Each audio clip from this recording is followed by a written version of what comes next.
अस्सलामु अलैकुम वरहमतुल्लाहि बरकातुहू। व्यूवर्स, उम्मीद है कि आप सब खैरियत से होंगे। अगर आपको ये वीडियो पसंद आए तो लाइक करें, शेयर करें और सब्सक्राइब जरूर करें।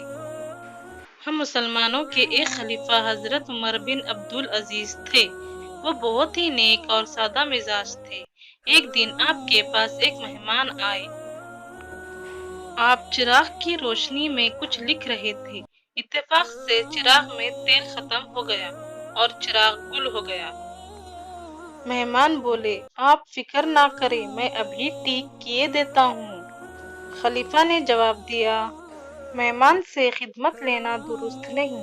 मेहमान ने कहा, अच्छा तो नौकर को जगाए देता हूँ, वो इसे ठीक कर देगा। नहीं, इस गरीब को सोने दो, इसे तकलीफ होगी। ये कहकर खलीफा खुद ही गए और चिराग में तेल डाल आए। मेहमान ने कहा, आखिर आप ही ने तकलीफ फरमाई, तो क्या हुआ? खलीफा ने जवाब दिया, इसमें तकलीफ की क्या बात थी? मैं जब तेल डालने गया था इस वक्त भी उमर था और अब भी उमर हूँ। मेहमान आपका जवाब सुनकर लाजवाब हो गए।